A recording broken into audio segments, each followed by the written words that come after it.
Unit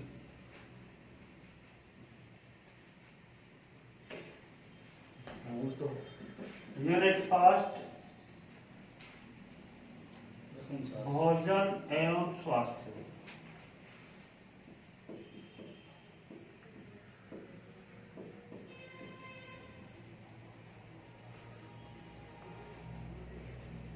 विद्यार्थियों, सबसे पहले अपना यूनिट फर्स्ट में भोजन स्वास्थ्य के बारे में पढ़ेंगे। जो है अपने आपने पढ़ा है कि भोजन जो है वो हमारे लिए क्यों आवश्यक है। भोजन के बारे में अपने पढ़ा तक जो है कि हमें किसी भी कार्य को करने के लिए भोजन की आवश्यकता होती है। भोजन के द्वारा ही व्यक्ति का शारीरिक और मानसिक रूप से विकास हो पाता है।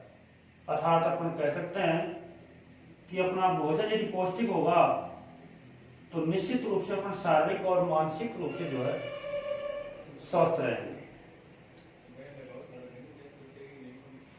अब अपन देखते हैं कि इसमें भोजन वाले पूर्व कक्षों में अपन पढ़ चुके हैं कि अपना भोजन जो है वो पूर्ण रूप से संतुलित हो।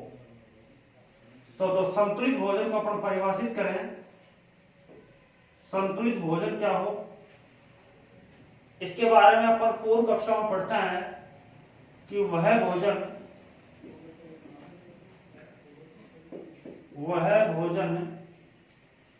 जिसमें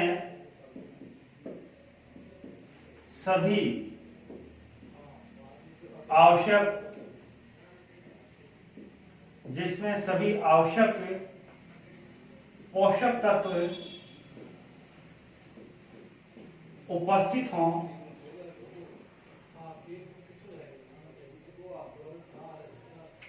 आवश्यक पोषक तत्व उपस्थित हों,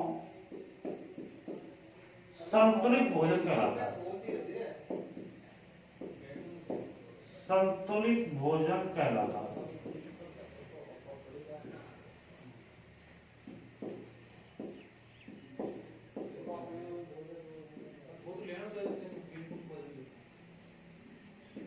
संतुलित भोजन कहलाता है। अब हम बात करें जो है कि वह भोजन जिसमें सभी आवश्यक पोषक तत्व उपस्थित हों, संतुलित भोजन कहलाएगा। जो है अब आवश्यक पोषक तत्व कौन कौन से होंगे, तो उसमें अपने अब तक के मुख्य रूप से जो है 6 पोषक तत्व पढ़े हैं। उसमें पहला अपना जो है कार्बोहाइड्रेट है। कार्बोहाइड्रेट, वसा,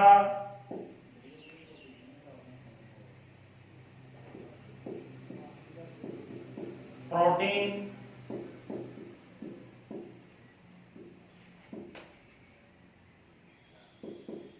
विटामिन,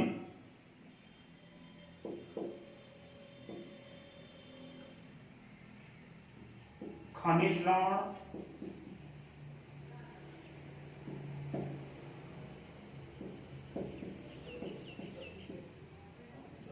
और जल।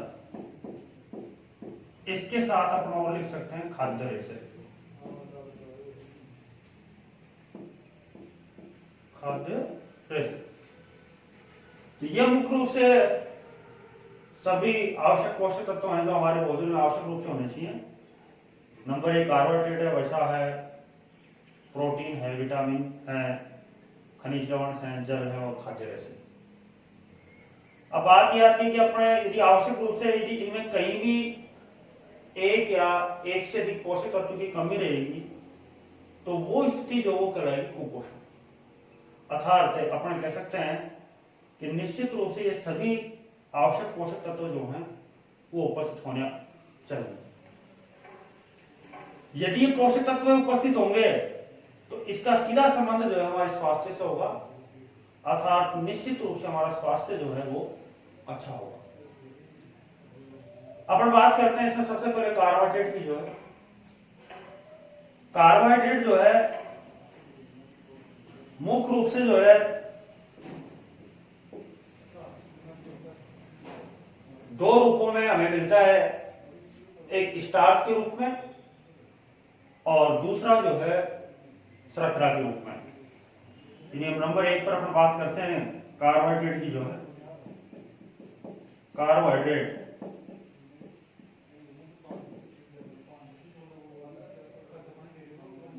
ये अपने को दो रूपों में मिलेगा, एक स्टार्च के रूप में और एक मिलता है शर्करा के रूप में।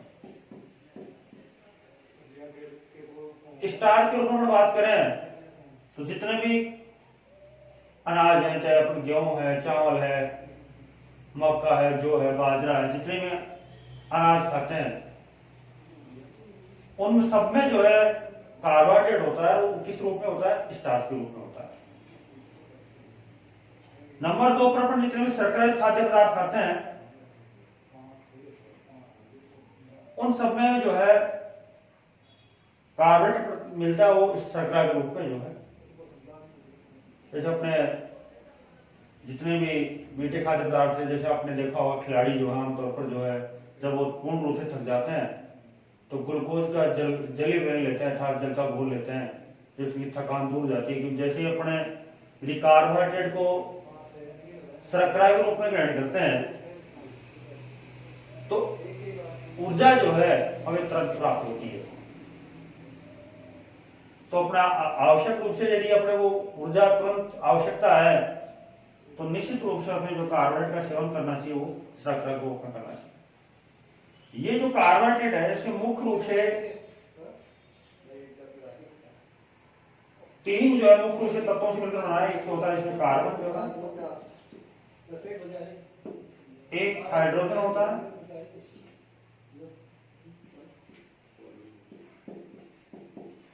और एक होती है ऑक्सीजन।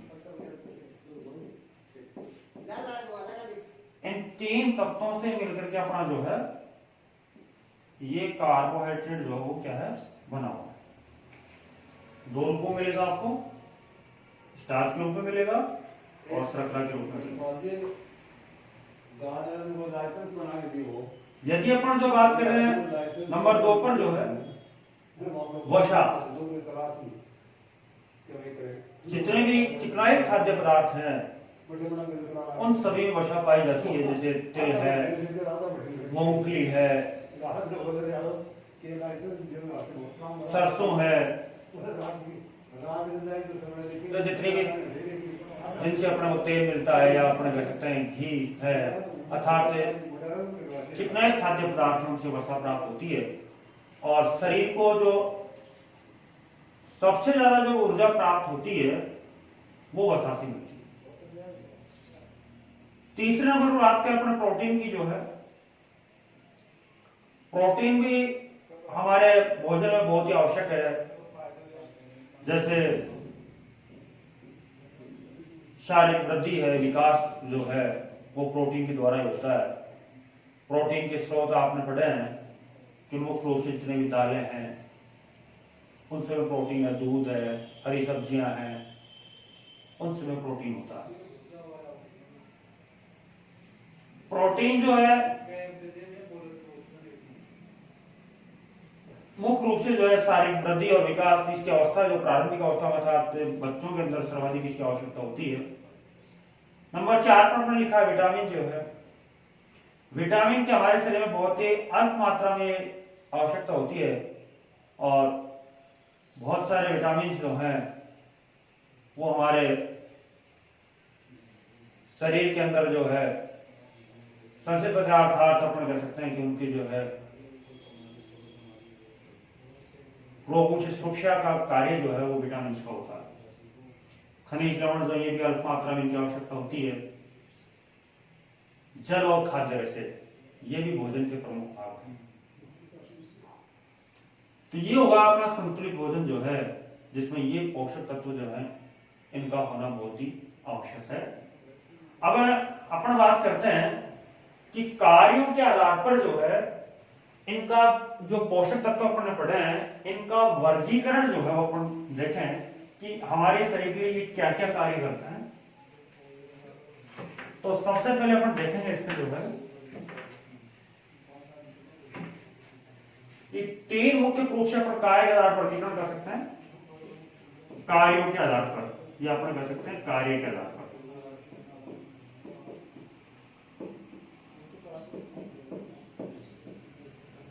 नंबर एक, ऊर्जा प्रदान करने वाला, ऊर्जा प्रदान करना, पहला कार्य। दूसरा, शरीर का निर्माण, शरीर का निर्माण एवं वृद्धि। और तीसरा जो कार्य है वो है रोगों से सुरक्षा। जितने भी पोषक तत्व हैं, ये तीन कार्य हैं। पहला कार्य होगा ऊर्जा प्रदान करना, नंबर 2 पर होगा शरीर का निर्माण एवं वृद्धि करना, और नंबर 3 पर होगा रोगों से सुरक्षा। अपने जो 6 भोजन के अवयव पढ़े हैं उसमें ऊर्जा प्रदान करने का काम होगा नंबर 1 कार्बोहाइड्रेट का, वसा और प्रोटीन। ये 3 ऐसे पोषक तत्व हैं जो हमें हमारे शरीर को जो है वो ऊर्जा प्रदान करते हैं। नंबर 2 पर बात आती है शरीर का निर्माण वृद्धि जो है। इसमें हम बात करें तो आपका प्रोटीन्स हैं, प्रोटीन, खनिज लवण,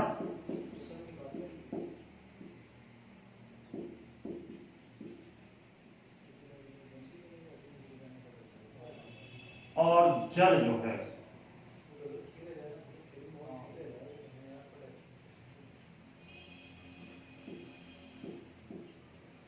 रोग सुरक्षा की बात करें तो इसमें मुख्य रूप से आपके जो है प्रोटीन जो है, खनिज लवण है, विटामिन हैं और जल। आपको शरीर को जो ऊर्जा प्रदान होगी वो 3 रूप से पोषक तत्व होंगे, कार्बोहाइड्रेट, नंबर 2 वसा और प्रोटीन। उसी प्रकार से यदि शरीर का निर्माण और वृद्धि होगी उसमें भी सर्वाधिक आवश्यकता होगी वो प्रोटीन की होगी, खनिज लवण और जल की आवश्यकता होगी।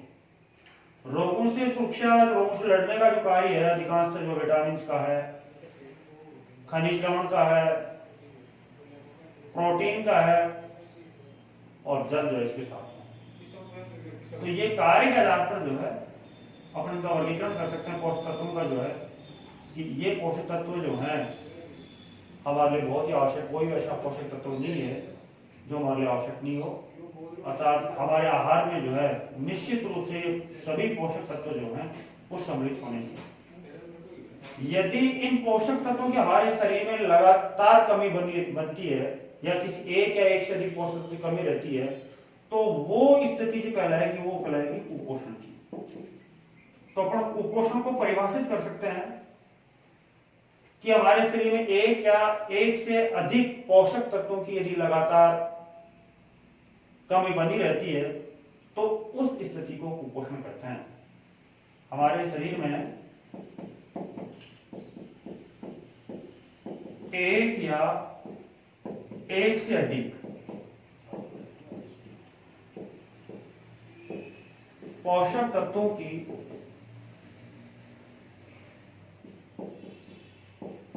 कमी का बनना या कमी का रहना जो है कुपोषण कहलाता है।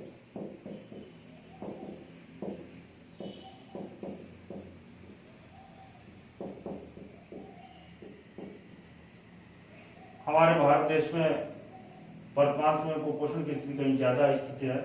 अर्थात अपन कह सकते हैं कि अधिकांशतः जो है सिर्फ बालकों में जो है वो कुपोषण देखा जा सकता है, क्योंकि भारत एक विकासशील देश है और उसके अंदर जो है भोजन की उपलब्धता जो कहीं जो है पोषक तत्वों के आधार जो पोषक तत्व पौष्टिक आहार अपने को लेना चाहिए वो अपन नहीं ले पाते हैं और उसके कारण जो है अपना कुपोषण के शिकार हो जाते हैं। तो कहीं भी जो है यदि आपको कुपोषण से बचना है या कुपोषित नहीं होना है तो निश्चित रूप से जो है वो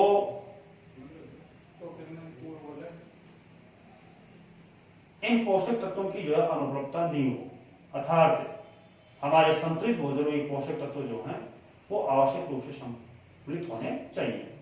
अब कुपोषण में कई प्रकार का होगा, तो अपने सबसे पहले हम पढ़ेंगे प्रोटीन कुपोषण। प्रोटीन कुपोषण बात परिभाषा की बात करेंगे, प्रोटीन कुपोषण होता क्या है। तो जैसे अपन पूर्व में पढ़ चुके हैं कि एक या एक से अधिक पोषक तत्वों की कमी होगी तो कुपोषण कहलाएगा। उसी से यहां पर परिभाषा दे सकते हैं कि प्रोटीन की कमी से होने वाला कुपोषण जो है वो प्रोटीन कुपोषण कहलाता है। सर्वाधिक जो आवश्यकता होती है प्रोटीन की वो किसमें होती है, बच्चों में होती है, क्योंकि प्रोटीन अपने यहाँ पढ़ा है कि शरीर का निर्माण एवं वृद्धि के लिए प्रोटीन आवश्यक है। तो शरीर का निर्माण और विकास और वृद्धि जो होती है वो बालकों में सर्वाधिक होती है, और इसी कारण जो है ये बाल्यावस्था के अंदर सर्वाधिक प्रोटीन की आवश्यकता होती है। यदि प्रोटीन की कमी बाल्यावस्था में रहती है तो बच्चों में मुख्य रूप से दो प्रकार के रोग हो सकते हैं। नंबर एक पर जो है अपने आप पढ़ा है क्वाशियोकर जो है, और नंबर 2 पर पढ़ा है मेरेबस। इन रोगों के बारे में अपन कल जो विस्तार से पढ़ेंगे।